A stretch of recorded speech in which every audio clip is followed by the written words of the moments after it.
Welcome to Talking in Stations, a podcast about EVE Online. I am Matterall.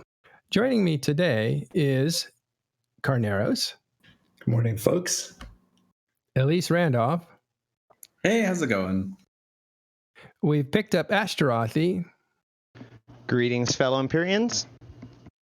And Exonfang. Hey guys, good morning.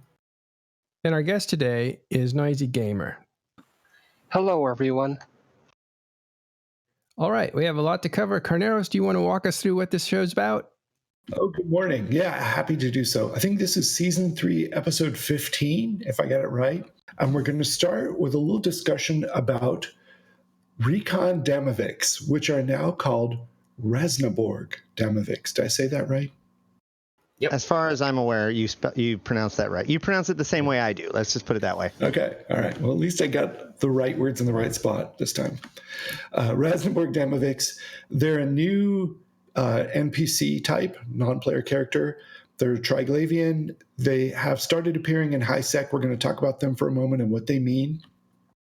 And then we're going to spend most of the episode talking about July economic report for New Eden and also the July security report for New Eden. Those two have now been split into 2 parts. So we're going to talk separately about the economy and then about anti-botting, anti-RMT measures, and what that stuff means. So excited to have the support of Noizy Gamer for that. But starting it off, let's look at news reports for New Eden. Going over to my yellow page for that. All right. Well, I'll just start with the first thing here. CCP has done a fan fest in Finland at a dude's home.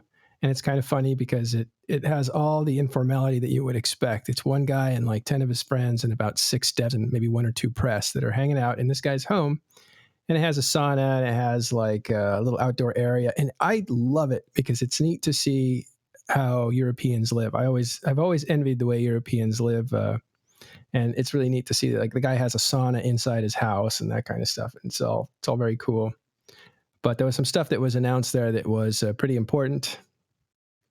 Carneros, I hand it back to you. What do you think? All right. Well, one thing, their main keynote wasn't even a keynote.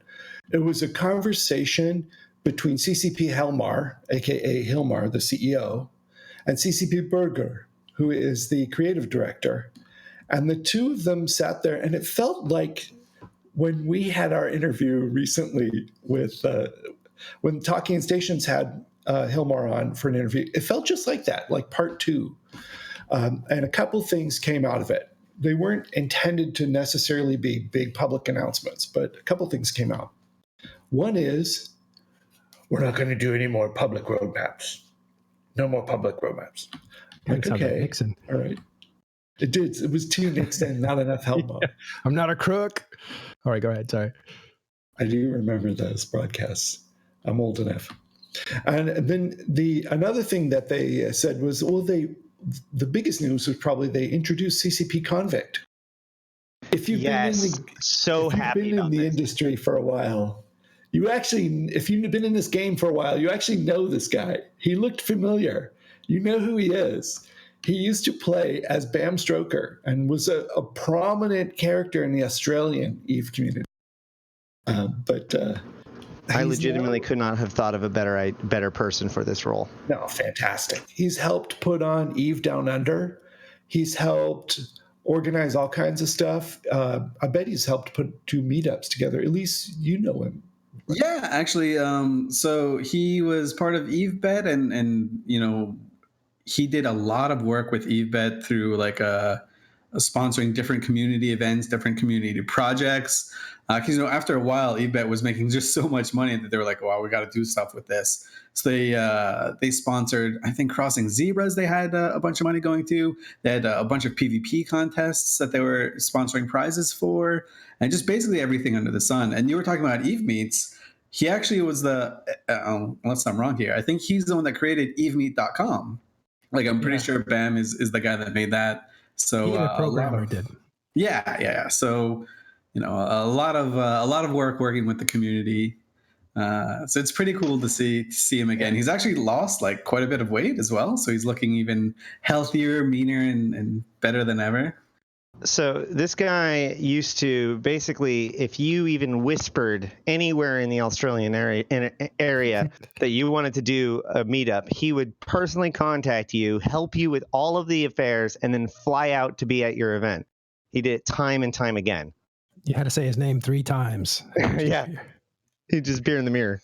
So I didn't say yet, though, what he's coming to do. He's going to do community work. He's going to join CCP Falcon on the community team.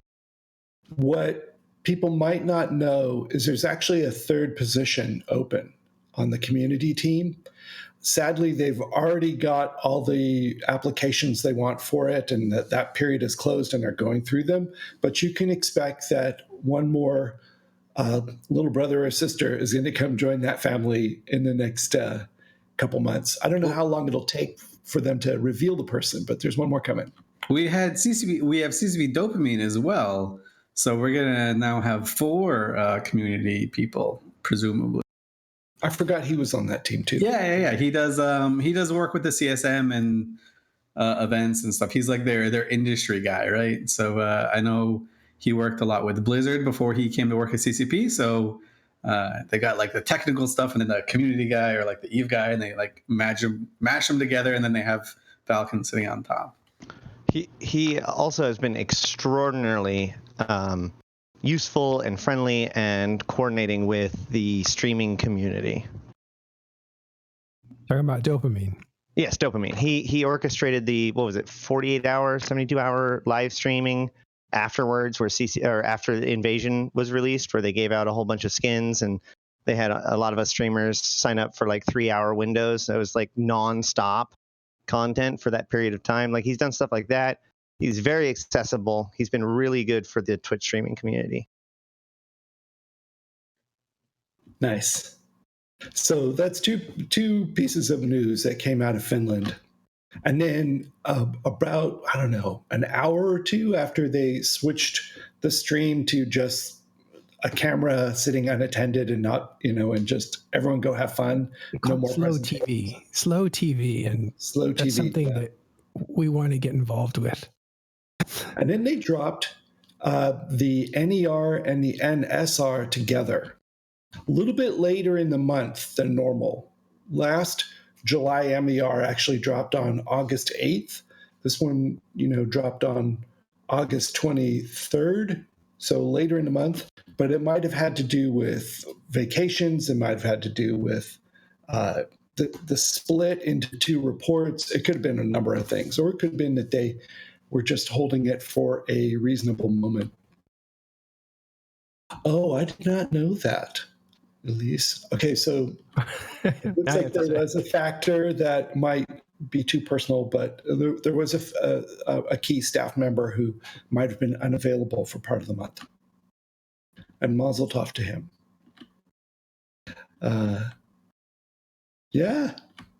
Any other announcements in terms of CCP news? September changes. I'm surprised that nobody's talking about what I consider to be the biggest thing that was announced, not just discussed, but announced during that interview, which is that in the next couple of weeks, we will be getting a new EVE portal app that will be further polished, and this is huge as far as I'm concerned, you will now be able to manage your skill queue and purchase new skills from within your mobile device. And they said that this is only the beginning of these kinds of things. It seems like they're trying to support this sort of stuff again, and they even said that PI could be on the roadmap. So very exciting stuff when it comes to alternate ways of interfacing with the EVE universe. Yeah, this is something that's Pokemon Go. Go ahead. I was gonna say they've had like this kind of on the back burner ever since I was on the CSM. I remember during CSM 6, they had a team come in and present like the idea of, hey, that boring stuff that you do in the client, what if you could do it while you're on the way back home to your computer or something like that? So you could maybe manage contracts, a few of them. Obviously, this is something that's like 8 years old, so take it with a grain of salt. This is what they were considering back then. You could manage contracts, manage market orders, manage your skill queue, stuff like that. Stuff that was kind of like a time sink when you got in to the game, just so that when you actually have time to play, you just have all the action instead of all the kind of like more boring elements. Was it The issue that they ran into with the previous EVE Portal app was that it was designed to be a flagship to demonstrate ESI, right? And so the app was not allowed to do anything that a normal player, a normal third-party dev could do with access to the ESI. Now, I don't believe, I didn't get the impression that they're adding skill queue updating to the ESI. So it looks like they're finally committing to having their app be functional and doing things that they're not willing to expose to the rest of the community. I'm sure it's first of all, this one they brought in-house. So the previous one was built by an outside firm on their behalf. And this time they hired a staff and brought them in. And I'm sure those people took a moment to review the whole vision for the project and it expanded it. Yeah, because I do remember something at the beginning about it originally being sort of an example for ESI. I do. Wasn't it also an interesting note in EVE history is that there was a development momentum that went up to around 2011, and then they hit the Incarna expansion, which was a bit of a problem. Then they turned their development direction to clean up a lot of things that were wrong with EVE Online's balance. And they kind of stayed there with executive producer CCP Carnifex, if I'm not mistaken. When Carnifex had kind of finished 2 or 3 or 4 expansions and fixed a lot of the problems that were on that list, he was kind of retired to do mobile, wasn't he? Like, I thought Pontifex, thank you. No, it's Unifex. Yeah, Unifex. Unifex was extraordinarily interested in mobile, but his stuff didn't ever really seem to pan out. I think what happened with Unifex is that he got thrown into the situation to save it, to save everything after the combination of the Incarna Summer of Rage and the introduction of Skyrim, because Skyrim came out at the same time. So he came in to fix it. It was like, hey, we need somebody, and he said, okay, fine, but I don't want to do this permanently, and I'm interested. And he was always interested in the mobile stuff. So it wasn't that he got shoved to the side or anything. It's just that he did not want to be in charge of EVE Online. He was, it's like, so it's like he just wanted to get off, and then things happened that he was involved with, and I think he just said, heck with this. Well, thanks for clearing that up. It just seemed like it was a little, for the guy that had kind of done a huge amount for players, at least in nullsec, it seemed like he was saying, okay, and he's still going to be around. He's just going to be doing this little side project over here, the mobile device. I think that's how he was phased out a little bit. But I know he worked a lot with, and he more or less handpicked CCP Seagull to be his replacement because they worked a lot on the back end stuff, as you were mentioning, when they were trying to shore up their technical debt type things and to get the back end of EVE working as good as the front end of EVE. But Unifex was great. I was on the CSM when Unifex took over from, I forget his name. I think it had a Z in it. Zulu, yeah. When Zulu moved out and Unifex took over, he was great. He was a guy from IBM, so he had a lot of structure that at the time CCP weren't really known for. It was kind of like this, I don't want to say it was like a frat house, but it did feel like a bunch of guys together doing cool stuff without a lot of management around. And I think he instilled a lot of that structure. He was also an avid EVE Online player, so he absolutely loved it. I remember one CSM at the bar, he was really proud that he had killed me before in nullsec. And he was basically bragging. He was like, hey, I don't know if you know, but I play EVE Online, and I absolutely destroyed you in a fight before. And I was like, oh, that's good to know, thanks. He was rubbing it in. I find it really funny that it was said that Skyrim because he's now with Bethesda. Well, yeah, and the thing is, it's like, remember back in 2011, and you had the big drop off. And No, so I'm not questioning you. I just think it's funny that now he works for Bethesda. Yeah, we got that. Oh yeah. Noizy, you want to finish your point?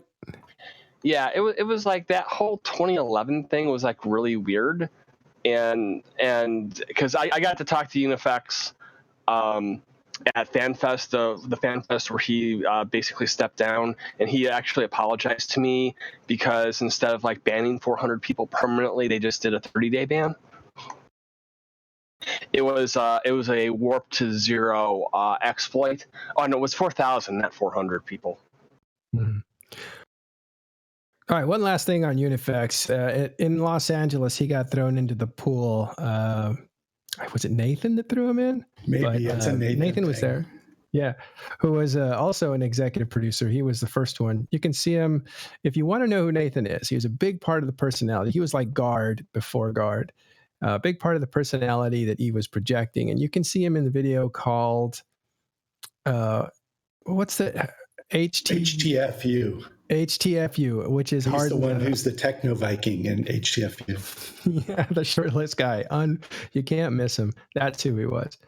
Anyway, and yeah, so Unifex went into the pool. I think they saved his phone. I don't remember, but that was kind of funny. But back to news for a moment. Yeah. There's a September patch coming, and they've told us a few things that are coming in it, such as ships will automatically go into warp after 3 minutes of bumping, regardless if they're bumping on an asteroid or if their face is bumping up against some very mean material in high psych. In either case, they will, if they've tried to go into warp and they just don't touch their keyboard in 3 minutes at a minimum, they will go into warp. This is helpful for some people, less so for others. Fitting window will now have warning lights if you're about to make certain kinds of mistakes. Why didn't they have that when we were starting, Well, because back then we decided that EVE needed to be hard, and so you shouldn't be warned if you're mixing your tank or you're mixing your guns or anything like that. So this is part of the new player experience cleanup, huh? Correct. Okay. As CCP Hilmar said, it's not about making things harder, but it's about making things more well explained. Interesting. And then in terms of not very well explained obscure items in EVE, maybe you have seen friend or foe missiles. They're abbreviated FOF missiles, and they are in a section of the ammo market in JITA, and no one ever buys them really. Well, there's now even less reason as of the September patch, because CCP has set it up to enforce a range limitation that wasn't well enforced before, and thereby removed a wormhole exploit. So there's now no reason to ever buy these. If you have any... Well, okay. That's so sad. No, there are definitely still reasons. Friend missiles should have friends. No, it's not friend or foe. It's fire and forget, I believe. It's friend or foe. Is it? Yeah, it used to be auto targeting. Now it's F, because fire and forget would be FAF. Okay, forget. But either way, so basically the short of it was that people were using FOF missiles to hit things that were outside of maximum lock range, and therefore the rats themselves were not reacting to it, and therefore they just sit there and shoot them all day without actually getting shot at from like 350 something like that. That's amazing. So that's what's getting fixed. What's that mean? What's that mean? It means less risk-free ratting in black hole wormholes. What's it mean to you, Elise? I mean, it's super cool. I don't do any NPCing in wormholes, but I kind of wish I did, just so I could have done this. Like, let's. I love the fact that there was like nobody in the world was using these missiles, because there's literally no reason to. Now that you can lock people that are jamming. Well, there was. They were kind of popular with botting. I've seen quite a few explorers, high-sec explorers like it, because you just like have a Drake with a full rack of FOF that are all unlinked, and so you warp into the den and you just launch them all and fly from one end of the den to the other. So, but that's a key clue there. They were used for botting. Bad. Bad. Another thing that CCP has said their goal is to eliminate or reduce botting. But we'll come back to that later in the program. Anything else that's coming in the September patch that we haven't talked about? I think we spent plenty of time on the sinusoidal changes. What about?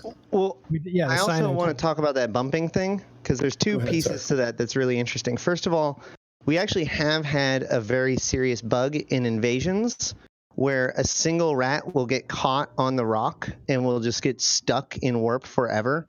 And they're 400 kilometers away, so we can't finish the site. And there's various strategies to try to deal with it, but they're all giant pains in the butt. So this conveniently fixes that problem.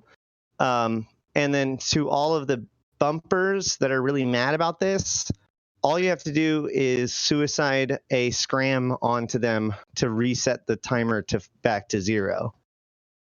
So. Oh.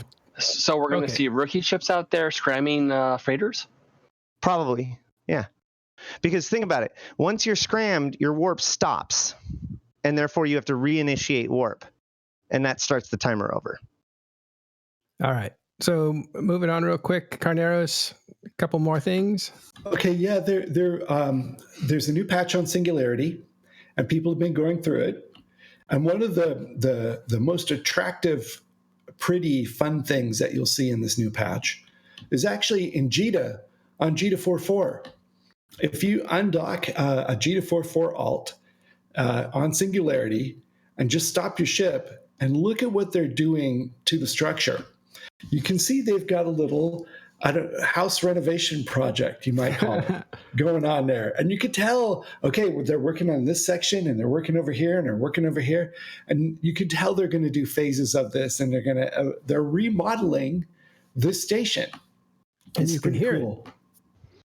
They have some sound files that sound like construction at work, which is amazing. That's very Anderson. I never turned on right now sound. It's all just gantries. Right? They haven't actually constructed anything, but they have like the gantries in place. The physical architecture of JITA does not change. I know some people have been wondering like how this is going to affect bookmarks or whatever. Like all of the JITA 4.4 that was there is still there, but there is 2 extensions, one kind of going off towards its right and one going off towards its back left. But then there's 4 other buildings that are not connected to JITA 4.4 that are on the same grid that are kind of in a line off to the right. And it's unknown whether or not those are designed to stay there or are other structures under construction that will be used other places. That was the lore aspect of this is like they're doing this renovation because they increased taxes. So now they've got all this money going around. So like, oh, let's just do a fixer-upper for JITA 4.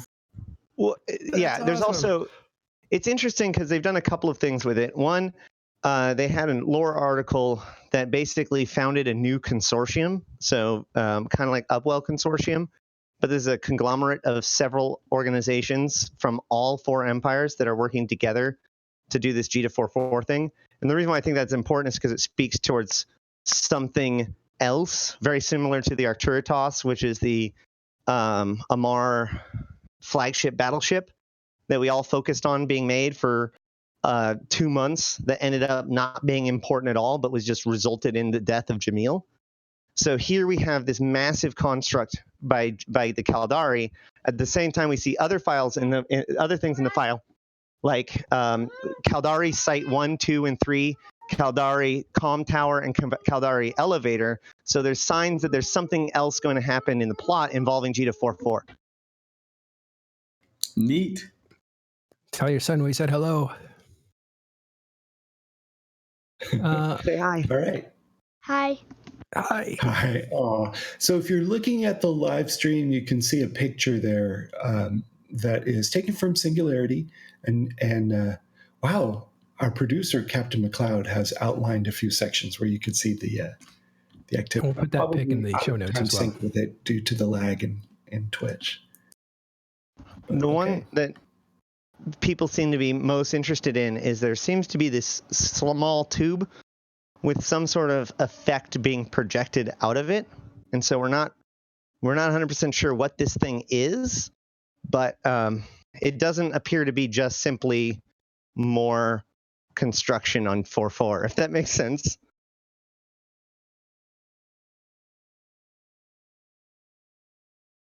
Okay, who wants to talk about GM week that just ended? Game Master Week. We need some sound effects. Well, we're in Game Master Week, and or actually we're not in it anymore since it's Sunday, right? So that was probably last week. But they had some, I think this is what they did the time before, and you guys can correct me if I'm wrong, but they would find ships that were doing things that they shouldn't be, like botting or that sort of thing, and they're transported to HiSec to be mauled by a group of players that were basically they're throwing people to the lions. And HiSec, I believe they called it Bashabot. Bashabot. Okay, so basically, super expensive ships get transported to a system that they're Uli. Uli, and they're destroyed by a crowd. In this case, Cheetah, I think. I don't know. I don't remember. And they're destroyed by a crowd. So that's the games they do. They have other games they've been doing all week, but they've also had a weekend with extra skill points. So we're on the third day of that. If you haven't logged in, log in and get some free skill points when you log in.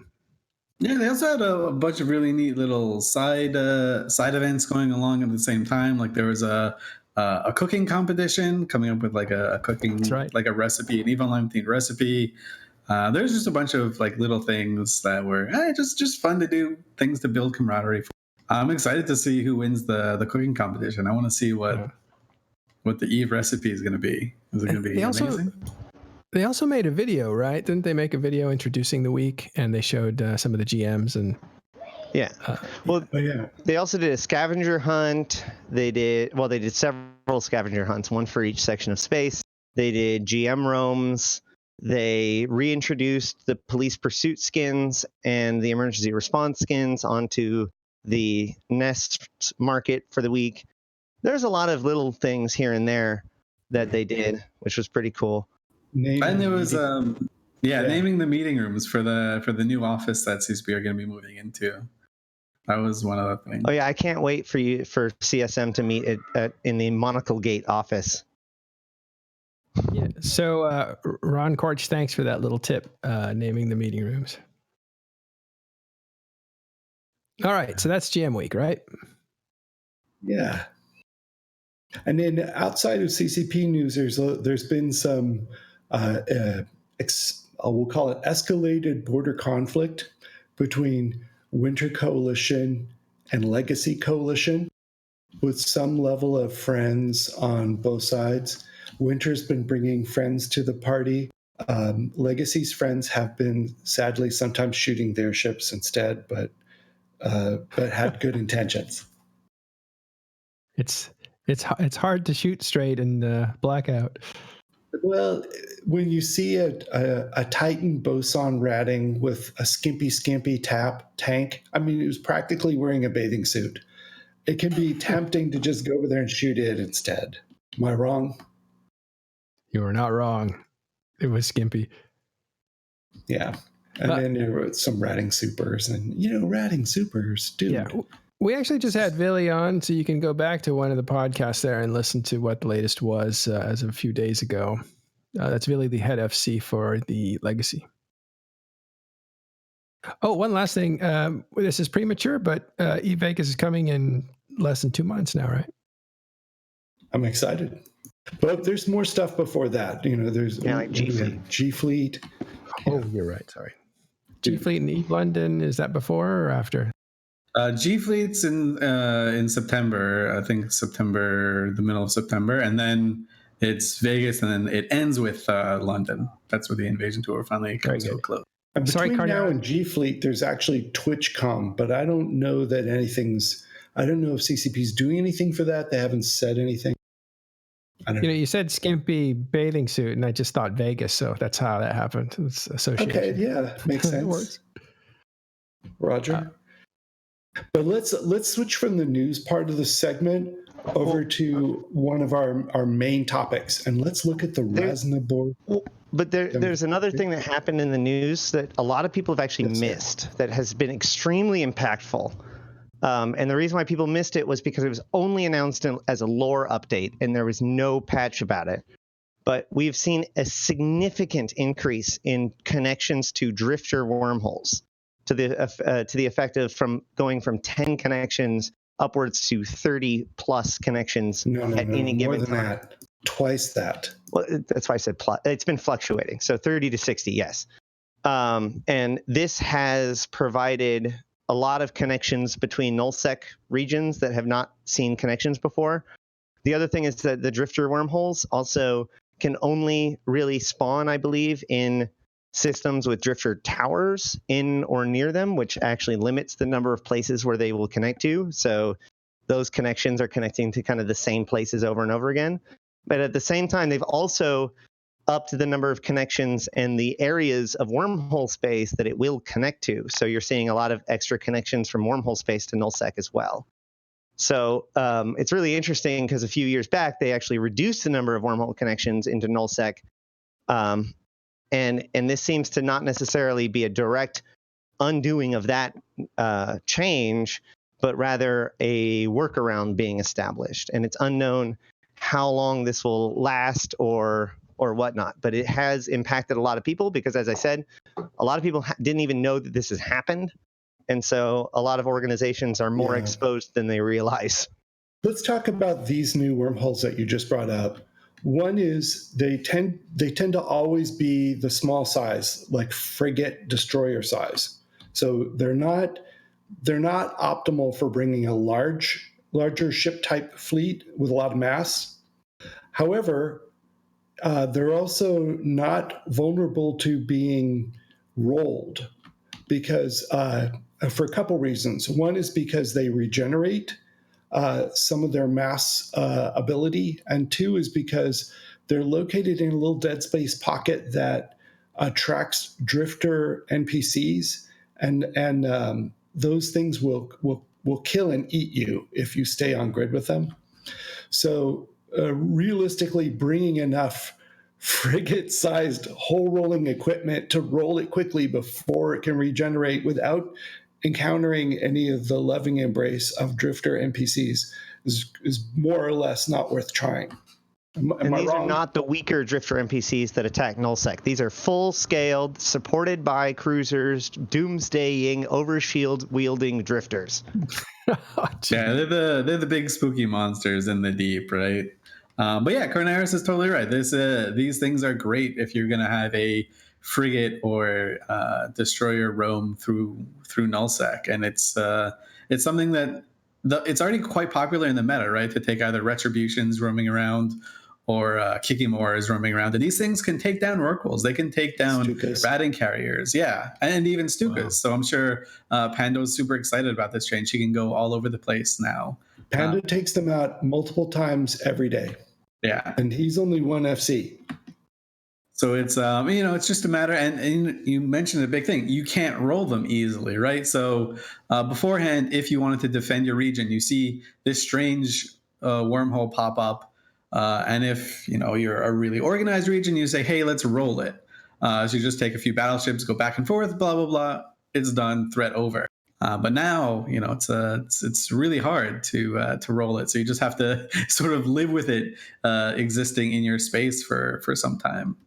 So the net effect is more ambushing avenues into nullsec. Exactly. They want that MER number to go even further down.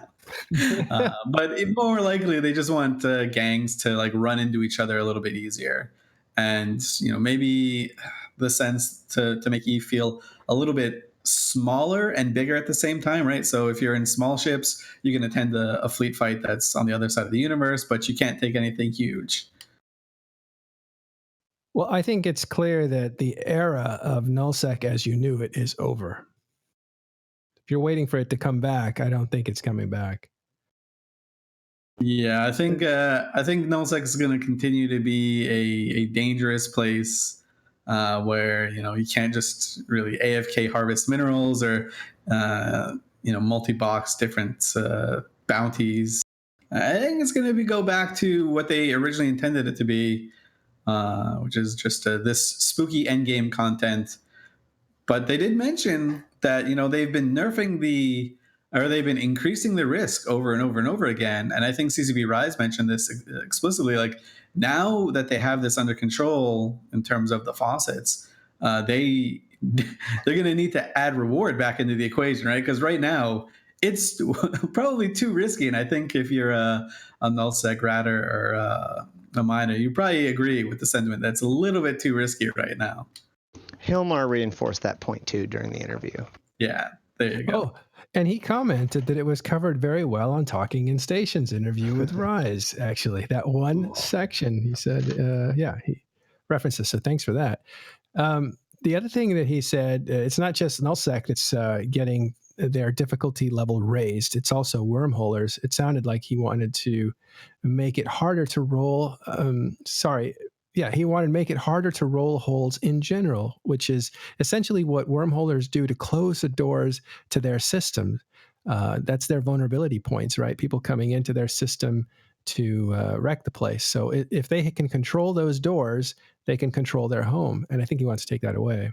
And also, it's what's becoming meta right now is having stable access to a wormhole and just rage rolling to any region you want, right? So if you say, today I just really want to go to Delve over and over again, then you could do that easily. Within like half an hour, you can roll like a dozen holes, and eventually one will lead to Delve or Delve adjacent, and just super easy to go in there, get out, and do whatever you want.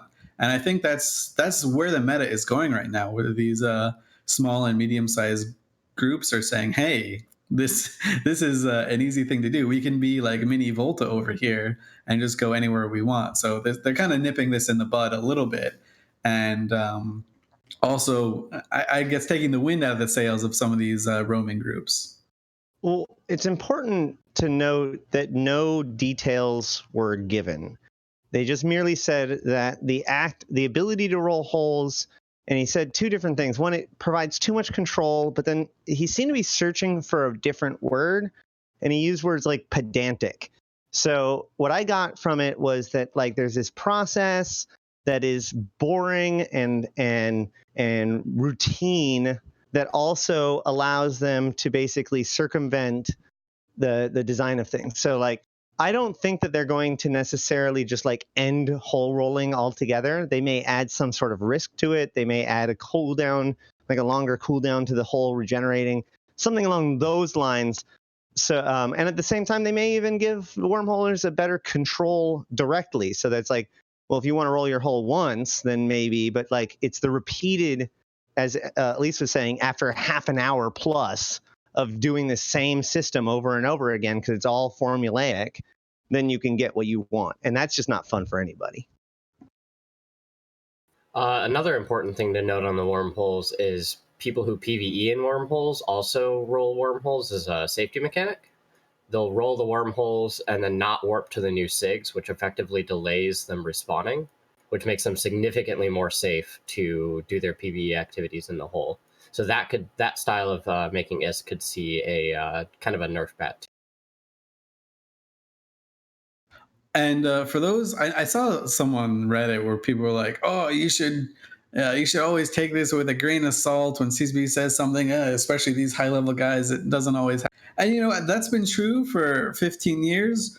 But I just want to remind you guys, at EVE Down Under, Hilmar literally just made a statement off the cuff that was not planned or rehearsed, saying how nullsec had it a little bit too easy and he wanted to add danger back into the mix. And then a month and a half later, local vanished from nullsec. So I wouldn't just poo-poo on these things as pipe dreams that'll never come true or never happen. I have a feeling we're going to be seeing a lot more stuff like this coming.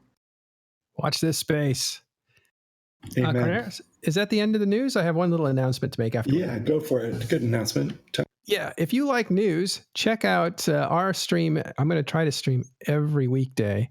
It's a new segment called What's Up in EVE Online. And it's really just going to be an update to the stories that we're following on EVE Online, some of the stuff that's fresh that day, and also some discussion on people's reactions, that sort of thing. That's going to be every day, probably around same time as this show, 1600 UTC or 9 a.m. Pacific time, noon Eastern time. Check it out. And then tomorrow we also have the whole story, right? What time does that air? That's the one hosted by Exuki Z. Exuki Z, yeah, but I think that's actually next week because I may be wrong, and he comes on at 5 p.m. Pacific, which is the same as the midweek show, which is now on Wednesday. Boy, we just got to get our programming messed up. That's 1 o'clock UTC. Eve time, I think. Yeah, it's 1 a.m. UTC. What I will say about that is I'm extraordinarily excited to hear what Izuki has to say about all of this, because lots of good wormhole changes, and then he was actually the first post on the announcement of the changes to friend or fire missiles. He said the era of safe ratting in wormholes is dead or something like that. So he obviously has a lot more insight as to what's going on with these things than we do. So I'm excited to hear what he has to say. That's why it's good to have a wormhole around the CSM, right? So, amen. Right. One last thing, and that is that the What's Up in EVE Online is also going to be turned into a podcast in whole. We're just going to put it out on a separate RSS, and I will let you know what that RSS feed is in talkinginstations.com and on the next show when we actually name it and have it produced and put out there. So you're going to get a bunch more talking in stations. We'll try to do it every day. But now let's go on to our next topic, which is Rasnaborg Damavix. We kind of want to break this down into what's going on with them now, and then secondly, what does this mean for the future? So first of all, let's welcome back Exonfang to tell us about what are Rasnaborg Damavix and what are they doing? So the Rasnaborg Damavix, formerly known as Recon Damavix, are Triglavians appearing in HiSec, but appearing outside of the invasion site. So these are like little reconnaissance parties going around getting more information for the Triglavians. They first started appearing on August 14th. First kills just after downtime on that day. And then for about a week, continued to appear until August 20th, about 1700. At which point they disappeared for about a full day, coming back the next day at 1800, renamed as Rasnaborg Damavix. They appear in random, non-invasion systems in HiSec. They warp between asteroid belts, capsular citadels, engineering complexes, refineries, planets, and moons, and as of a couple of days ago, started to appear in things like exploration sites, in gangs of 1 to 5 of these frigates. They'll engage any capsuleers they find on grid, and they'll scan both citadels, and I've noticed them scanning some other objects like moon rocks and things like that. Pretty much any object that they can't attack. Yep. And then I've been hunting them, and we actually did a much longer segment on this on the last Thursday show where I kind of go over how you go about hunting them. But the TLDR is it's great D-scan practice. You have to go around D-scan them around. You can make about 50 to 100 mil an hour if you're finding them quickly and killing them quickly. So it's pretty profitable for something in high. But the important things to note are that if you're like trying to avoid them or anything like that, is they don't currently have any way to lock players down on grid. They don't have anything that's going to scram you or point you. So if you do notice them come on grid, you should be able to just warp off. You can also watch for them on D-scan to get a little bit of a early warning for them if you're in a weaker ship. We've been noticing they seem to stick to the same system for the entire day. So if you see them in one system, they're going to continue to be there the entire day. If you kill the frigates that are in that system, they're going to respawn instantaneously somewhere else in the system. After downtime, they appear to switch which systems they are in.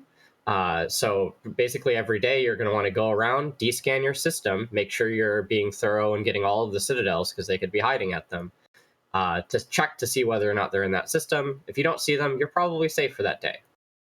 What they have been doing, though, or what this really means for the players, is that they're killing a lot of people who are AFK in HiSec, or if they're bots, because a lot of the bots haven't yet figured out how to avoid them. Well, if you look at the Z kill board for Rasnaborg Damavix, which you could do, you see they kill a hell of a lot of ventures. Why ventures? Is that some popular botting ship? Well, I mean, ventures. it's likely they catch them on the belts and they're going to pop those things right away. So if somebody's just in a venture in a belt in a system with a Rasnaborg Damavik, on a long enough timeline, you're probably going to die before you can respond. Yeah, for Venture specifically, you're going to want to be watching D-scan on a really short AU, be aligned out, and warp the second you see them get close. Or pick a system that they're not in. Yeah, and I'll just confirm the thing about the bots, because I've seen some tiers about these new Triglavian ships coming in and wiping them out. One botter had it happen to him twice in one day. Again, move systems. Either way. Yeah, the one correction I do have is that they do actually appear in invasion systems. I don't know whether or not this is like super important or relevant, but I have actually seen them in invasion systems. So it's not only outside. Okay. It's anywhere in high sec. Little Power keeps bringing up new players and this being unfriendly to them. Can you guys comment on that? So they specifically avoid rookie systems. So if you're in a rookie system, you should be safe from these. But I think it's a great way for new players to learn about D-scan, and because that's critically important for every single other area of the game. It's a good way to get them used to checking their D-scan and seeing what's in the system. Super important now, isn't it? Without at least in nullsec. Yep, especially now. So in a lot of cases, when somebody gets ganked in high sec, what I often see is this incorrect assumption that high sec is supposed to be safe, that traveling in high sec is supposed to be safe, that mining in high sec is supposed to be safe. And even though those threats obviously exist, those threats are all mostly other players. And so I believe that these relatively low-level threats help establish the idea that no, you are not absolutely safe. You must take basic precautions to protect yourself. And the very same precautions that it takes to deal with Rasnaborg ships, because there's soon to be more than just Amaviks, those precautions also help protect you against things like suicide gankers. So tell us what this means for the future. Why are they doing this? Where are they going with this? What's the story arc behind it? Well, so the first clue is like the word Rasnaborg itself, which I believe is actually like the Triglavian word for recon. Prior to their invasion, we received a series of videos from the Triglavians, and after they showed us the world arc, the last couple was like scans of individual systems where they seem to be interested in the physical properties of space in that area, but then also showed things like what Capsuleer was flying through at that time, what stations are there, et cetera, et cetera. And so they're interested in what's going on. And at the top of each of those sheets, it said Rasnaborg and then like a collection of letters and numbers, which leads me to believe at least that Rasnaborg means reconnaissance. So I think that they probably changed the names to stop confusing people, especially since they're doing recon changes at the exact same time. Having this word recon was instantly confusing to players. So this is really locking down the fact that these are the things that are doing reconnaissance, not necessarily cruisers that can't be seen by D-scan. That being said, we do see other points in the note. Aegis has said that they have not started planetfall yet, which is different than some of the invasions actually have been supposedly invading different planets and structures and such like that. What this is actually leading towards, it's difficult to say. It is an escalation of their aggressiveness, I guess you could say. And what we do know is that there is more coming. There is more aggressive Rasnaborg. As I said, there is Kikimora Rasnaborgs, and then there are also anchoring Rasnaborgs. So the nomenclature of these ships are consistent from the Abyss to Invasion to here. So starving will be nuding, tangling will be webbing, et cetera, et cetera. So far, there are no anchoring Damaviks or anchoring Rasnaborgs, which anchoring are the Scram rats. However, in Sissy, we see anchoring Kikimoras and anchoring Damaviks in the Resnaborg. You say the word enough times and it like loses all meaning, right? So what this means is that pretty soon there's going to be the chance for these things to actually hold you on grid. So you're going to need to either have a scout or be able to deal with these small frigates. They're not overly tough. They're not like diamond rats where it's like a frigate that can take out a cruiser or battleship. They are roughly the same as the frigates that you see in like invasion sites, but they aren't trivial either. So, and this also corresponds with other things that we've seen on Sissy that represents escalations. There's a new construction yard in the Abyss where they seem to be building new ships that some people suspect are, in fact, Triglavian dreadnoughts. Okay, killing these Rasnaborgs that are there now, do they pay any exceptional bounty? Do they drop any cool loot? So the frigates themselves will drop the column filaments, Triglavian survey data.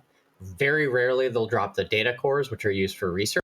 And then you can salvage them for the same kind of salvage you get out of the invasion sites. Generally, each pack gives me anywhere between like 3 and 15 mil of loot. And like I said earlier, if you go about doing this for an hour, you can expect to make between 50 and 100 mil an hour, assuming you're in something that can warp fast and assuming you're not having issues deskinning them down and finding them. So you say when you blow them up, they respawn somewhere else in the same system. Are they respawning in packs or as individuals? From everything I can see, yep, they spawn in packs. Very often it's between 2 and 5, more often probably 3 or 4 range. But... And do they spawn fast enough and deep, densely enough that you can farm them as Correct. PvE? If you keep hunting them, yeah. Like you'd have to find where they go, where they appear. It's constantly hunting for them. And the other problem, the biggest problem is that they can go to any structure. So they can go to structures that you can't warp to, or at least you can't see on your overview. So you have to be kind of smart about how you identify where they are. And they can be pretty tricky. They are pretty mobile, which is why Exon's stressing how fast you warp, because seeing them and getting on top of them and stopping them from moving to the next site is probably one of the biggest stages of time consumption, I guess, in the process of farming these guys. Yeah, so I've been using a Cinnable that's been hyperspatial rig and has warp accelerators in the lows. So I get my AU up to like 8.2 and my line time down to 3 seconds. And even then, I still, in warp to one of the locations where they're at, they'll warp off some. Have you, you said they respawn in packs. Have you ever tried killing all but one of them just to see what they do? They will not respawn until that last one dies, as far as I can tell. So you could be saving systems by killing all but one of their group, and so it'll just be this one guy that is left. Yeah, and I have heard, I haven't confirmed it myself, but Bardhust was saying that if you are in a fleet that's big enough, that's scary enough to the Triglavians, they actually won't engage you. He was throwing out 2 orcas or 7 barges, and they just won't engage you because they think that's too much threat. I haven't been able to independently confirm that, but that might be part of their behavior. I want to circle back and stress the fact that these guys are, in almost every single way, just a bunch of Triglavian invasion rats that happen to not be in an invasion. So if you think of them just as the same basic way as a roaming pack in invasion, then they function basically like that. Same loot, same concept, same behaviors. Cool. Okay, gotcha.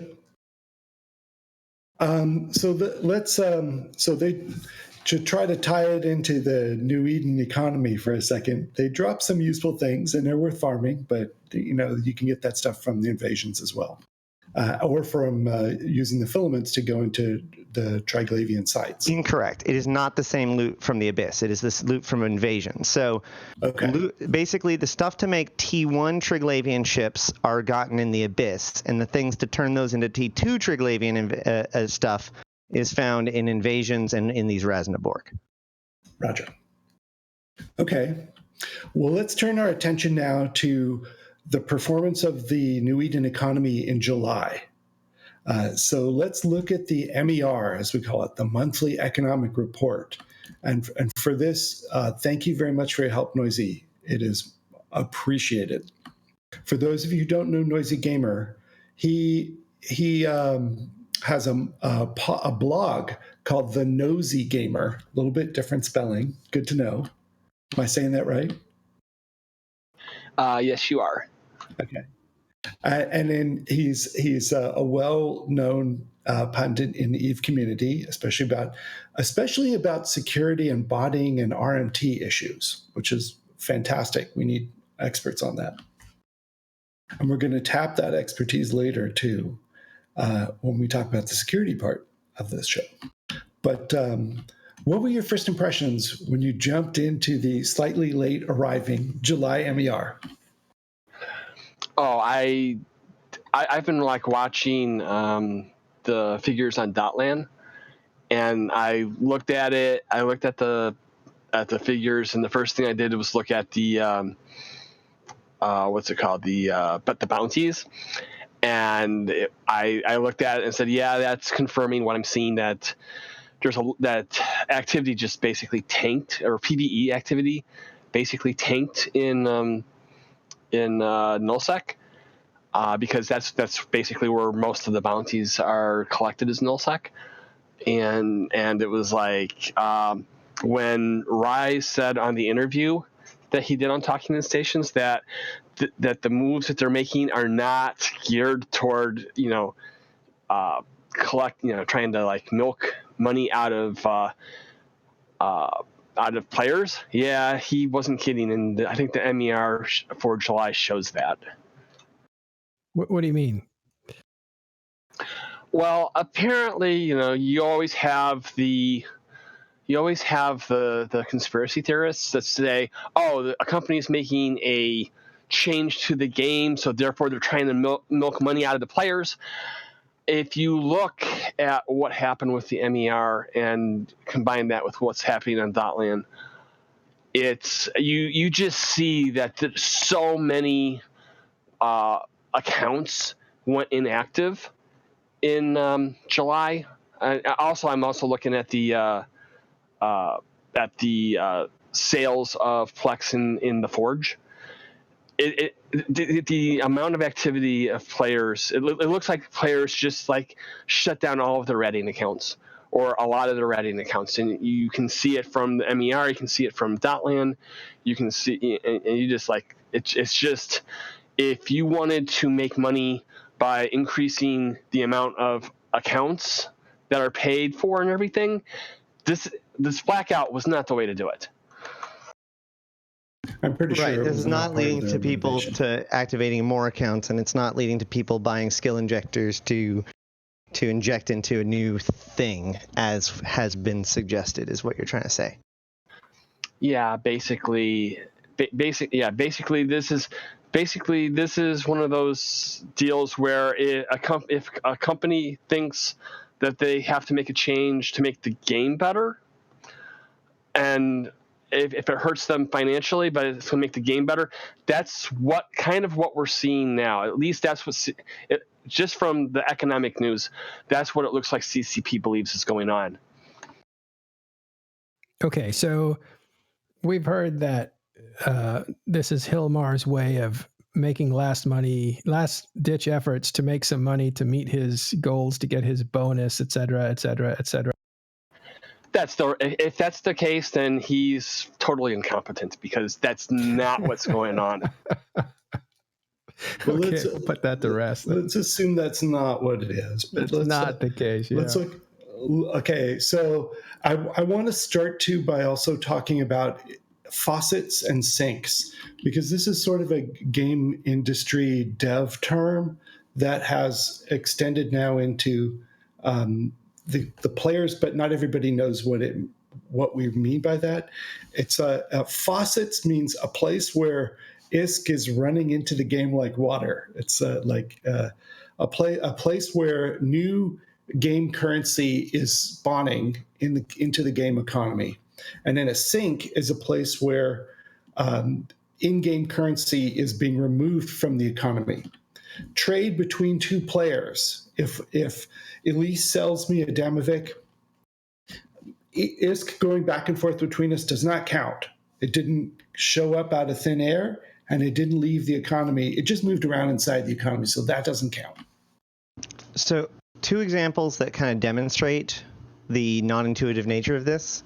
Ship destruction is a faucet, not a sink, because insurance causes new ISK to be brought into the system. Yep. And therefore, when a ship is destroyed, sure, you could say that it's a material sink, but it is an ISK faucet. Meanwhile, things like LP rewards are actually a sink, not a faucet, because no new ISK is generated. Items that are worth money are generated, but you actually consume ISK to purchase those things. And that ISK goes to the NPCs. If you've never bought anything on a loyalty point store, when you go in and look at the menu and pick something you want, you're giving them loyalty points and ISK. And in return, they're giving you goods. And that ISK is not going to another player. It's leaving the economy. So it's a sink. Thanks. Yeah, basically, if you take a look at what CCP has said, both Rise and Hilmar has said about the amount of ISK in the game, think of it as basically CCP has left the faucet on, and the drain is clogged, so the water's not draining as like it's supposed to. And at the point where they started making the changes, the water was actually starting to overflow the sink.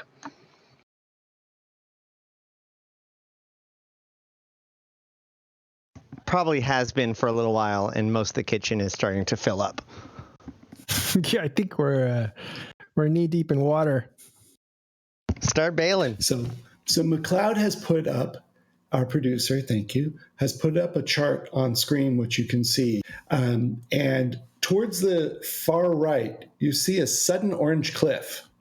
Dude, can you put that back up? Thank you. You see a sudden orange cliff. That top line goes boom. That's the start of the blackout, if I'm not mistaken. Is that right? Yeah, and that That's dip correct. Just before that looks like drifters, right? Like if you back up a few weeks, there's a first dip and then a second dip. Well, CCP's been making a few changes. I think that there was an anomaly change back then. Everything's starting to run together in my mind right now. So, but they've been making a few changes, and Rise in the interview that he did with you guys made mention of that. So it's not something that has just started, but the blackout just that cliff. You could see it was already sloping down, and then it fell off the cliff. Yeah, that was from the NSA changes as well as some other fighter changes that they made. What do you guys think's going on here? Elise, I'm kind of curious what you think's going on here, since you've been at this for so long, playing in nullsec for so long. I mean, it's clear that they're trying to make, as you were mentioning before, the faucets have been running for so long, the house is flooded, right? So they're trying to fix that issue to make sure that the house doesn't keep flooding, and they're just trying to make it so these from what I understand from the CCPers, they don't like the idea that Titans are replaceable, right? Like that whole concept to them is like, oh, that's super broken. And I think Kilmore even mentioned it with his chat with CCP Burger. He that was like offensive to him in a way. They don't like that nullsec became, in a way, so much safer than all other areas of space when it comes to making money. So they're just trying to fix that. I think they've probably gone a little bit too far. I definitely think they've gone too far. So they're gonna have to add reward back into the mix, but it's one of those situations where it's just been running rampant for so long that they don't really care so much about adding the reward back in quickly. The problem is I think they're carving a hole for themselves. Maybe that's true, but the problem, and this is something that Carneros mentioned right when the blackout started, is there are a lot of people that are just not gonna stay in nullsec and rat anymore, right? Like there's just gonna be a dearth of targets at some point, which is bad for the ecosystem. I'm not saying that you should just let it run rampant and stuff like that. Obviously, this was an issue that I think any EVE player could notify or could see and say, hey, this is a huge issue. But they're going to have to keep iterating on this in order to make sure the ecosystem stays fine. There's that notion that eventually someone's going to start ratting again. Like some guy is going to say, you know what, this is risky, but I'm going to be that guy that does it, and I'm going to get that bread. And then his neighbor is going to say, oh, this guy's doing it. So they're going to start coming back. But that's a process. Looking at this MER, that's a process that's going really, really, really slowly. Well, the hunters need to give up first, right? So if the hunters decide that there are no targets left and so they go do something else, then that actually opens up the opportunity for people to go out there and just do stuff because there actually aren't people out there to punish them for it. Yeah, but you want some sort of you want an ecosystem where the hunters can get fed and the huntees have a reason to go out there to risk it all. Correct. I'm just saying that we're going through a period of correction and then recorrection, right? So it's become really, really dangerous. So people don't want to rat, and it's going to take a little while before it, quote unquote, becomes safe enough for people to deem it worthwhile. Or the opposite, becomes valuable enough to risk. Yeah. Right. Yeah. I mean, well, however that cost benefit analysis gets calculated, it changes over time. But also, like this reminds me of like Phoebe jump changes, because a lot of people got mad about that, and it burned out a lot of organizations. I feel almost like this is some sort of soft reset of nullsec, and basically saying, okay, everybody out of the pool, we're fixing things. We got to drain it, clean it. Yeah, but they're not going to literally say that. They're just going to make it super unrewarding. And then they can do whatever changes they have to do, and then that's going to make nullsec attractive again. I mean, they've done this before in less than elegant ways with issues that have become rampant, right? So for a while, Titans could track smaller ships with more or less with impunity, right? So it was very popular for Titans to just enter a battlefield in numbers like 2 to 5 and just turn the tide in like a 200 versus 200 fight, because they could just track the ships really well and just do an obscene amount of damage quickly. And as this started to grow, this problem of tracking Titans, CCP went and just said, you know what? Titan guns can't track anything now. Boom, fixed. See you later. And they literally just left Titans broken as just bridge machines for what felt like 2 or 3 years. And so I guess this is a more structured way to do that type of reset. All right, I've said it before. Instead of changing the actual tools, the things that are quote unquote wrong, instead they're changing the environments in which they operate in to take away their advantages. Okay, let's look at the ISK that's coming into the economy. Captain McLeod, can you put this next slide up? This is the last 6 months of economic reports: February, March, April, May, June, July. You can see there's 3 sections of the chart here. The first section is NPC bounties from killing rats, as we call it. The second section is NPC commodities, meaning blue loot and overseer's effects and stuff that drops and you go and sell it to an NPC. And then the third section on the right that's smaller is incursions, which we'll talk about in a second. Noizy, talk us through the drops you see there. Okay, well, obviously the biggest drop is in the bounties. The drop started, with changes made in March, and it's like it's basically gone down in more than half over time, over the last 5 months or so. One of the interesting things is the NPC commodities. I heard somebody on one of the talk shows say that, people are just going from nullsec to wormholes, and But if you take a look at the NPC commodities, you see that the blue loot isn't getting turned in. I mean, the commodities is actually going down. And if I'm correct, there's also new commodities from Triglavians. So because they have like that they have the red loot, right? So I'm assuming that the red loot and the blue loot are being combined into the NPC commodities. There's somebody I need to ask about that, but I'm assuming that. So it's not that people are leaving nullsec for wormholes or nullsec for whatever. It's going down too. So I mean that's kind of a significant thing to me. And then with the incursions, I'm assuming that the Triglavian invasions are being rolled up into that, but that's an assumption. I don't have that confirmed. So my bet, if I had to make a guess, it would be that red loot is in fact included along with blue loot. Red loot has actually existed before invasions. You can also get them in the Abyss. They represent about a third of your non-jackpot income for an Abyssal runner, probably.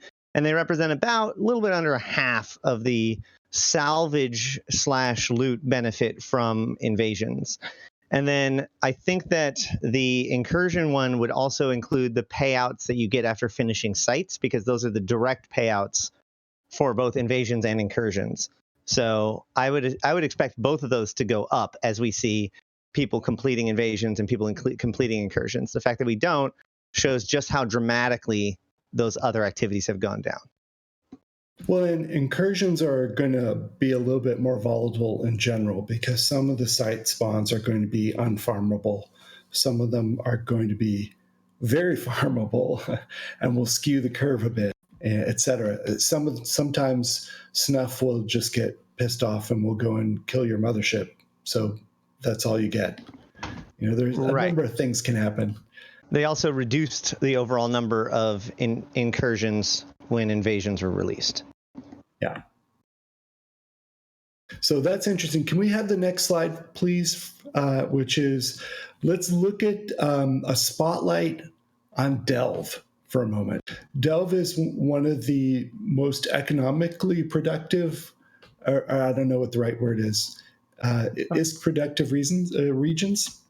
We'll go with that. The section on the left is... the section on the left is actually minerals mined, because a lot of people in Delve like to mine minerals. And the section on the right is NPC bounties from ratting. We didn't put any incursion stuff on this slide because it's not that big a deal. It's not helpful for this. You can see that 2 months ago was a really, really, really low month. That's June. That's because Delve emptied out and everyone went north for a short war action. They all went to Tribute /Pureblind/Veil. And no one was home to guard the house. So very little ratting and mining happened. And most of what did happen popped. So just ignore June in Delve. But as you could see, they came back and there's blackout happening in July, not the whole month, but most of it. And there's still some mining and rat happening. So Delve is not completely dead, but it's much lower than it was months ago.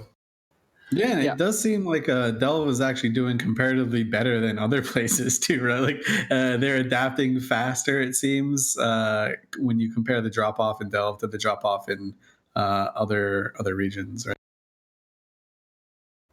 Yeah, one of the things that's interesting about the graph that you're displaying now is that the minerals mined went up, but that's the value of the minerals mined. So as you have less mining, the value can go up, and so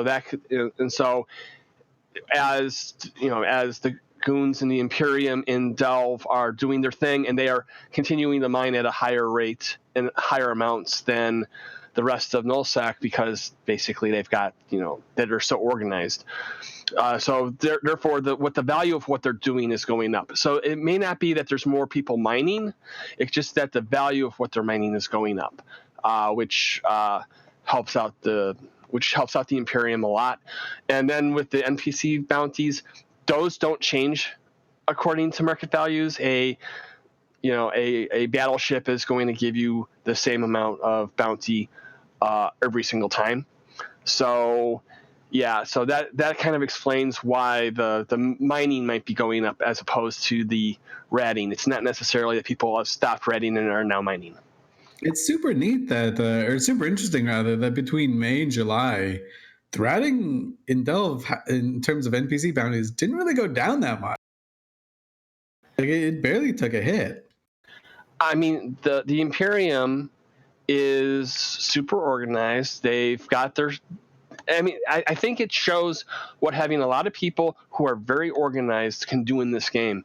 I know that the Imperium, and I know that Mittani and the leadership in the Imperium like to tout how they're playing the game right and how they're doing things that are the most efficient. I think that what's going on with Blackout is demonstrating that 100% that that's the case. Yeah. Okay. Do we want to talk about syncs, or do we want to? Do we want to go on to predictions for the August MER? Do syncs. This is really interesting. Okay.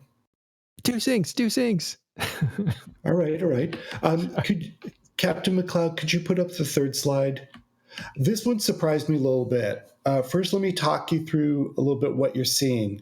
On the left, you see overall aggregate ISK being added to the New Eden economy the last 6 months. So each one of those bars represents what happened in February, ISK added in March, April, May, June, July.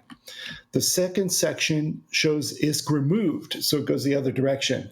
The bigger the bar below, the more ISK removed from the economy in February, March, April, May, June, etc.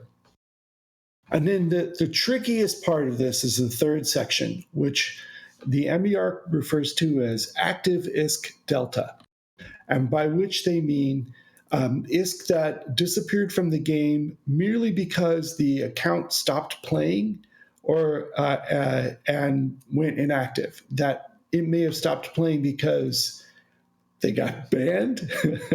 It might have stopped playing because the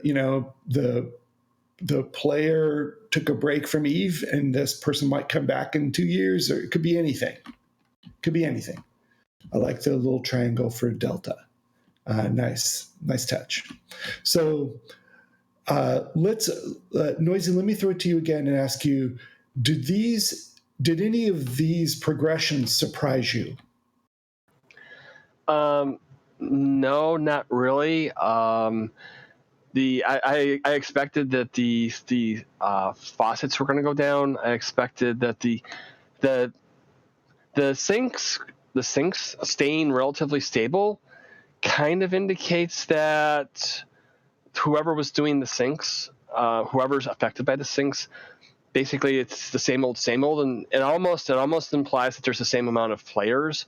And if you really want to go a little bit tinfoil, it's that all those extra accounts that we don't see being plexed and out there in space in nullsec, that those are just like basically extra accounts of players, and so they can't multi-box or they can't AFK anymore, so they've just shut them down. So that could be the explanation of what we're seeing there. And then the activist delta, it looks like if all the people that said that they were going to unsub, they did so in June and not July. What happened in June, guys? Think back.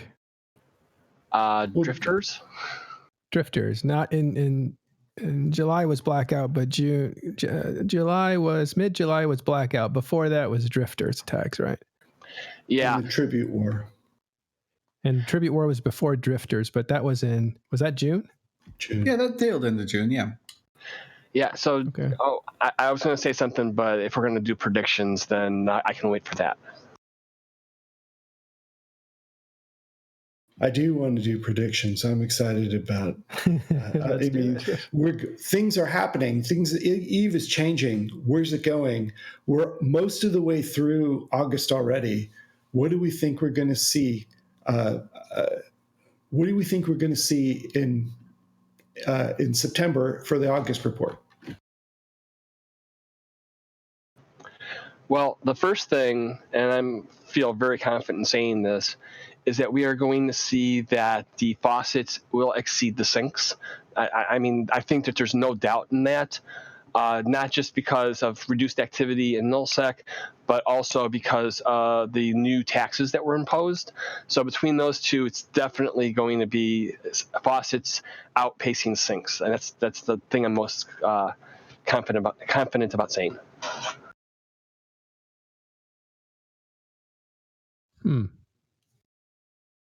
Ash, are you still here? I am. Do you have any what is your bottom line on this? Well, So many. I see, I mean, like, a lot of my experience is very anecdotal. I kind of feel like I'm often in a different bubble than everybody else. I think that it just goes back to what I was saying before, which is that I think that CCP is just kind of shutting off the party so that way they can clean up a bit. And I think that I think it's far too premature to make too many assessments based on what's going on, given the fact that we are currently still ongoing constant changes. So we don't know what the effects are because there's still things coming. Right. Like so I believe that some of these changes are not necessarily the long-term end state, but rather a transitionary state. I think things like blackout will probably stay, but some of the, like drifters only lasted for a few weeks. So what it means for right now is interesting, but I don't think it necessarily has a ton of value for what it's going to be like in 6 months, or if, we are on a growth curve or not, or any of those kinds of things. It's too volatile to get that sort of long-term prediction. Yeah, I agree about trying to go out 6 months because we have no idea what CCP is going to be doing. And I mean that legitimately. We don't know what they're going to do. But for if we're just talking about next month's MER, based on what I'm seeing on the Plex market, based on seeing what I'm seeing in the Dotland numbers, I think it's pretty safe to say that activity is going to go down even more.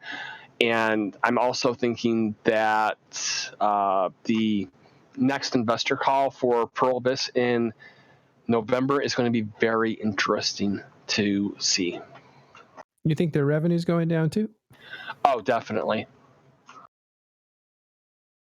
What do you think, Carneros? I think if we remember back to the major ISK sources slide where we talked about NPC bounties and then NPC commodities, red and blue loot, and then incursions, I think incursions are going to just be just like they were. It's going to go up and down a little bit with its randomness and basically look just like the rest of the last 6 months. I think the NPC commodities between July and August are going to be flat, even though there's more red coming in. So it's basically going to be August looking like July. And I think NPC bounties, the first section, will be another drop. So I think August will be lower than July. How much lower? 10% lower, something like that, I'm going to guess. Man, Elise? September with the Sino changes is going to be like insane with the drop that it's going to be, right? Because that's going to be the real kick to the umbrellas, right? That's when the Delves, the Esoterias, the Malpaces are no longer going to be adapting better than everyone else. They're going to be just equally as bad as everywhere else in space. We won't see a taste of that until October. I mean, exactly, yeah. So that's going to be wild. What really struck out to me is, and this is something that everyone's always said, and I've always gone along with, and I've agreed with, but the extent to which wormholers make money on the blue loot is shocking to me. Like right now, they're making 12 trillion compared to the 28 trillion income for all of nullsec combined in terms of bounties and stuff like that. That's absolutely nuts. That's such a small. I don't want to say wormholers are really small, but such a small percentage of the population can wield so much money in terms of stuff that they've always been doing, and it's always been pretty consistent. It's not like these nullsecers are just like, screw it, we're going to wormholes now, because that's not the case. Just the wormholers have been making boku bucks this entire time. It's absolutely surprising. They know it. They know One it. of the interesting things about this is that the tax changes actually decreased the amount of ISK being gotten. It was a nerf to all NPC buy orders, because you now have to still pay the new fees in spite of the fact that you're buying it from a buy order. So this is on top of a 2 to 5% reduction in all loot value from red loot and blue loot. Wow, good point. Well, but they're getting hit too with this missile change, right? They should slow down. That's a very small portion. Yeah, those are the bad guys of the wormholers, right? Yeah. From my understanding, it requires very particular wormhole effects and can only be utilized by like individuals effectively. So that's not the predominant mechanism for pulling loot out of wormholes. But yeah, I wonder if a lot of people are going to say or look at this data, people that were just like middling alliances, medium to small level, that may be part of a larger block. They might just say, you know what? This nullsec dream is dead. Let me move in the wormhole space and make even more money, not have to pay rent, and see what happens there. Don't have wormhole or local either way. Yeah, exactly. Or if I don't want to make as much money, but I want that continued AFK, watch a movie while I play gameplay, I'll move into a high sec or. I don't know, the Marasnaborgs, they'll come for you. One thing I've noticed is there are a couple of nullsec groups that are picking up more moons in lowsec, so they can mine them there where there still is local. Also, the moons in lowsec are actually just better. Yeah, but that may be a temporary thing. If it goes in the direction we kind of assume that blackout will extend to lowsec at some point. I've actually seen a lot of nullsec groups go more towards doing moon stuff, because it's when you do the fracking or whatever, when you break it off, it's kind of predictable, so you can plan like a defense op around when you're going to be getting it. And the amount of time you spend mining like one of those moons, it's like more ISK per minute, right, than you would be out getting spot, right? So I've seen a lot of nullsec groups do that. When you look at Solitude, I know Initiative have kind of taken over all the moons in Solitude, and you could see if you look at the MER, there's like a big bump in Syndicate. So that's literally all Initiative mining moons. It's not like they're Rorqual mining Spot or Nice or anything like that. It's just all moon stuff. So I've seen that transition happen a bit, which is good. I think a lot of people have kind of it sounds like to me that not done stuff with moons. The shift is put the lucrative money or put the real money where the activity is, rather than the the real money went to wormholes. But that's activity, or is that just do they AFK those as well? Well, no, but it's activity. But I don't.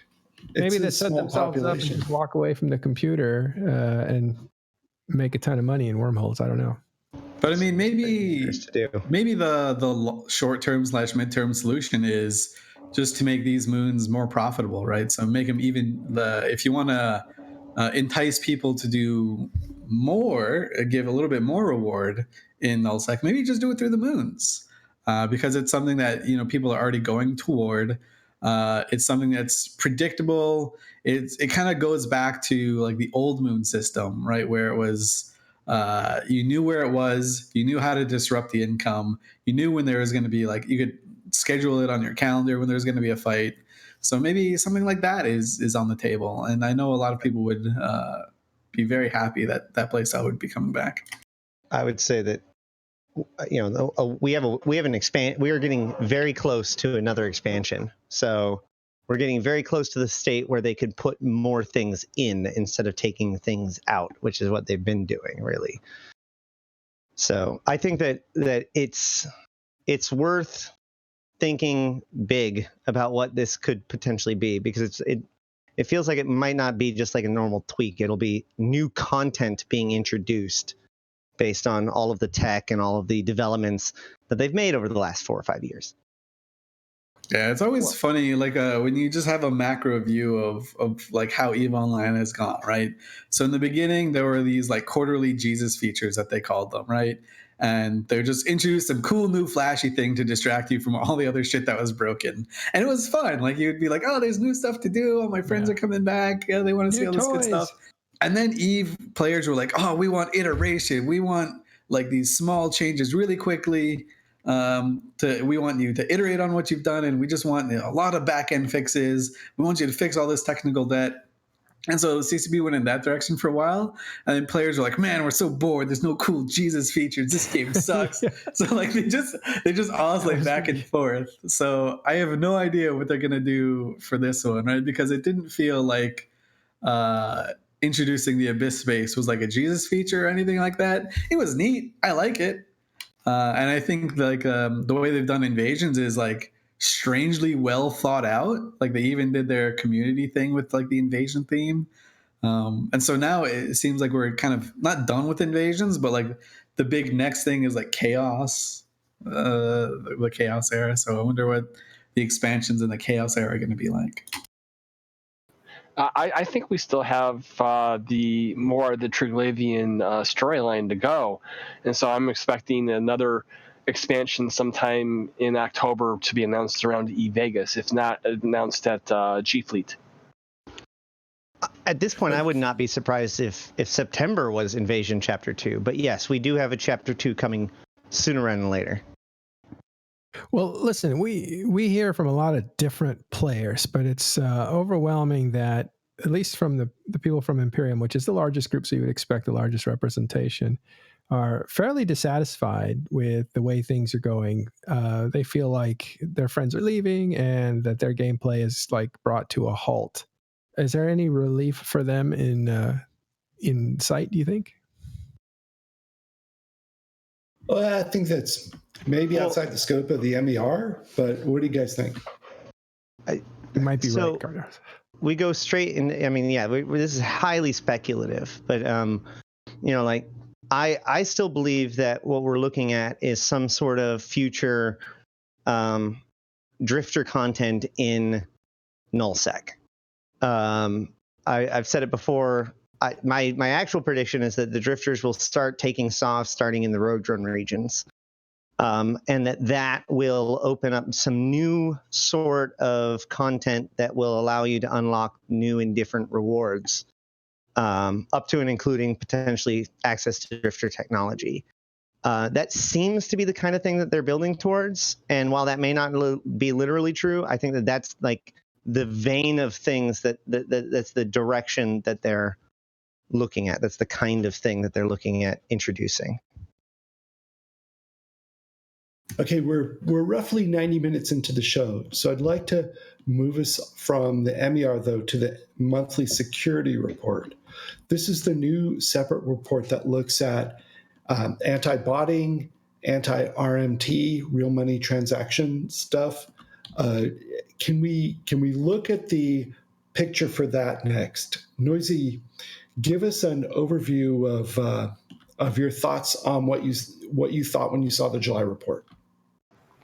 When I saw the July report, I was thinking it looks like all the things that CCP has been doing to combat account hacking is coming through. If you take a look at the number of account hacking or of accounts that were banned for account hacking, which is basically to safeguard them, that number was down almost 60% compared to the monthly average from January to June. The amount of botting went down, which I kind of expected. At least the bans went down. Basically, the amount it went down 62.5% in July compared to the average bans in the first half of 2019. And then something that I also kind of expected was bans for RMT going up, because if people are seeing the changes and saying we don't like this and we're just going to get out of the game, then a lot of them are going to try to cash out, and it looks like they've been getting caught. Okay, so for those of you who are listening to the podcast and can't actually see the chart in front of us, let me describe it to you for a moment. Under account hacking, we're showing the average of January through June, and then we're showing July. And it's less than half. July is less than half of what an average month has been for account hacking evidence. The bans that occur for account hacking are actually sort of defensive bans rather than offensive bans. They're protecting the victim's account rather than removing the hacker. But it still tells you how much hacking is happening, and only 301 for July is lower than the average of 731 for previous months. Looking at the botting part of the chart, botting bans went from an average of 2,074 per month to 777 in July. And we can ascribe a chunk of that to blackout. Am I right? Oh, yeah, you definitely can ascribe that. A lot of the botters are, at least according to the forums that I've seen, they basically decided to sit this one out until blackout went out. Unfortunately for them, unfortunately for everybody else, they're going to have to rethink that strategy because, it looks like blackout's going to be around for a while. All right. Would that account for a PCU drop as well that people keep referring to? Oh, yeah. Because if you figure that the average EVE player stays online for maybe 3 hours a day, and the botters are probably staying on for between 8 and 10 hours a day on an account, and then they switch an account to go for another 8 to 10 hours. So basically a small amount of botting accounts can make up a lot of the difference that you see for average users online. So the PCU is the concurrent players that people. That's a list that we can look at. We can look at eve-offline.com. Shows how many people are playing the game throughout the day, and it's a big curve that repeats over and over again every day. Those numbers seem to be soft, and that has indicated to people that players are leaving the game. But it also indicates, if it indicates that at all, it can definitely indicate that botters are not able to work in this environment. Yeah, it's like, we know that regular players are not logging in also, but the botters are the botters are left more defenseless because of this than regular players. Okay. The stat that I find most interesting out of this, though, is if you scroll down, you'll see the new player graph, which appears to have seen a pretty good spike as we entered into the beginning of this year, and then went up a little bit more as we entered into Invasion with all of this new news that was been out in the circulating around, and actually has remained strong. So new players, or new accounts at least, are being made at the same rate, if not greater, than before. But the peak concurrent users, the number of people playing at any given time, is going down, or seems to be in a lull. And that, if you want to get cynical, that could be a function of the bots getting banned, and then therefore the botters need to create a new bot farm, and so therefore they need to create the new characters. I agree, that's pretty cynical. But normally this starts to go up in September, right? Normally our PCU will start to go back up in September each year. Yeah, basically, if you look over time, August is the lowest month for activity. September will either level off and go up a little, go slightly up, and then October is when you really start to see the numbers go back up. Okay. So I'm going to throw Noizy on the spot here one more time here and ask him, okay, if you're giving advice to CCP's anti-botting team, you're like, guys, go look at this other part of the game, where would you send them? Because, if Blackout's kind of putting the botting stuff on hold for null at the moment, at least in terms of ratting and mining, where would you send them to look next at the next lowest hanging fruit? Any ideas? Okay, before I go on, one, the security team should stay on the account hacking and trying to reduce that, because as long as we have skill injectors, that needs to be the number one priority. Number two, good point. Number two, still need to concentrate on nullsec, because you don't want to let up on any progress that they've made. So you want to keep that going. So you still want to have those two as your top two priorities. Then your third priority probably needs to be factional warfare bots. Not only because that's a way that the botters can use the loyalty point store and be able to get ISK that way, but just because of the effect it has on players in low sec who are involved in factional warfare. From what I've read and heard, a lot of the players are really are really ready to give up on it, because what's the use of fighting over the war zone if a whole bunch of farmers and botters are just going to come in and ruin all their work anyway? So that's the third one. And then the fourth thing, believe it or not, is to look out for new technology, new botting technology, because if the bot developers ever figure out a way to develop abyssal site bots, that's going to be really that potentially could be really bad. Good point. Yeah.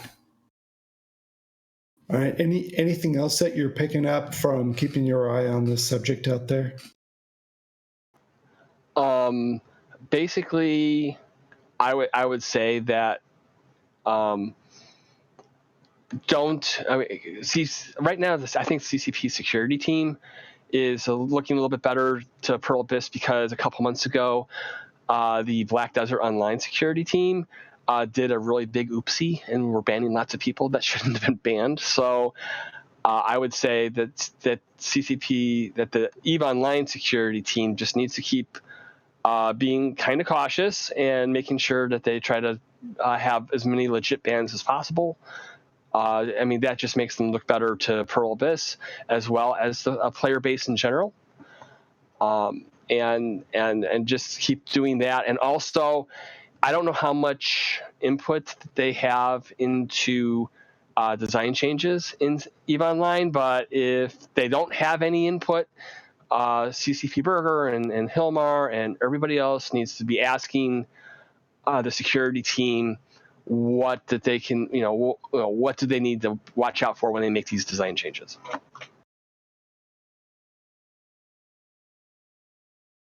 Good points. Good points.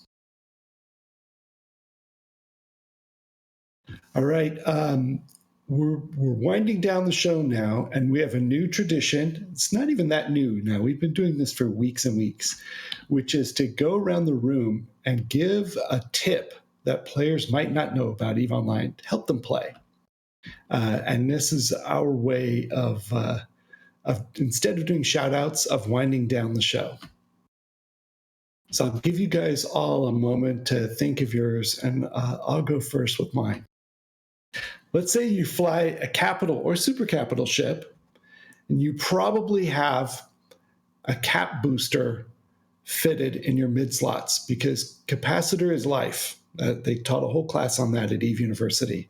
Capacitor is life, and you need to have lots of cap charges in your ship, but you can only fit so many cap charges in your ship. How do you fit more in? I'll tell you a trick for that. Hang on.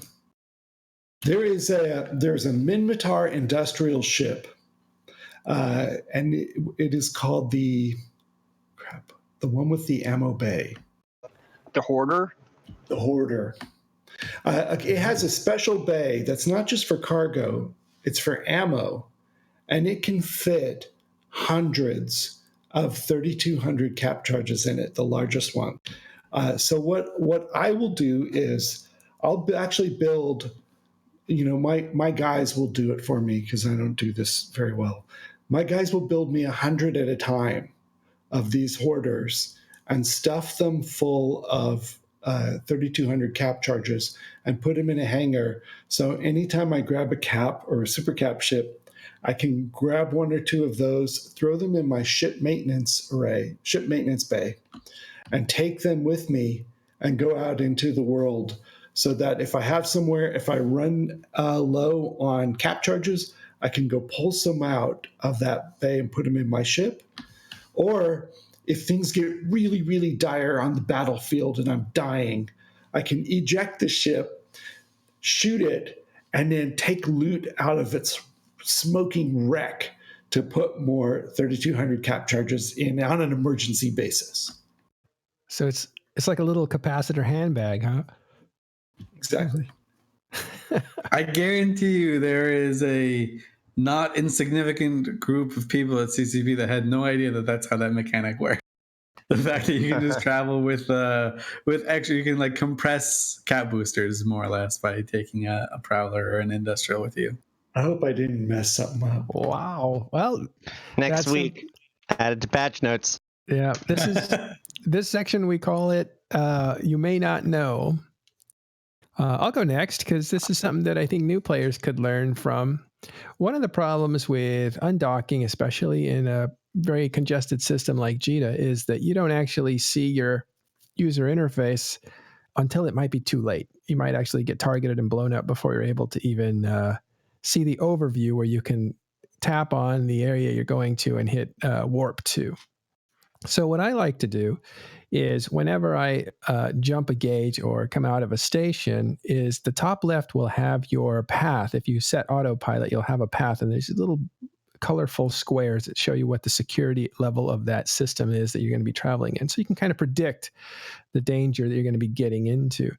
Well, if you right-click on any of those little squares, they will show you, or if you right-click on the furthest left, which is the very next system you're going to jump into, you can actually warp from there. And that lights up really quickly right after you, even before you load your overview. And that's what I use to warp, to make sure that I get my warp off as quickly as possible. Nice tip. Exonfang. All right, so I got one for the new players. So one thing that's exceptional about the community in EVE is most players really love helping new players out or even returning veterans. And if you ever get in a situation where you don't know what's going on, or if you got killed by someone, don't be afraid to ask questions. You know, if you got killed by someone, open a convo with them, say, hey, I'm new. What did I do wrong? How did you kill me? Was it a trap? Et cetera, et cetera. You can go on streams. Almost every single streamer is going to answer your questions if you say you're new and ask something they can answer. Your corporation leadership, your recruitment. Basically, just don't be afraid to ask questions and ask a lot of them. It's the quickest way you're going to learn this game. And if they give you bad answers, find somebody else to ask questions to. Good point. Elise. I'm just dovetailing off that. A lot of the times, if you combo the guy that killed you, he's going to feel like some sort of space remorse and tell you how you could have done it better. Not all the times, but usually when I kill someone that's relatively new and I don't realize they're new and then they combo me afterwards to complain, I feel real bad. So I just give them their stuff back. But yeah, for like my tip of the week, there is a module that is probably the least used module in the game called the Target Spectrum Breaker. And no one ever actually figured out exactly how it worked because it was such a niche use case that no one really cared about it. It's a module that can only be fit on battleships, and when you click it, it breaks a certain amount of locks based on the amount of incoming locks you have on your ship. It was supposed to be like this anti-blob module that just got forgotten about and left to die. However, there was one weird idiot that figured out exactly how it worked, and his name is Elise Randolph, and I'll share with you, since it's no longer useful anymore, how it works.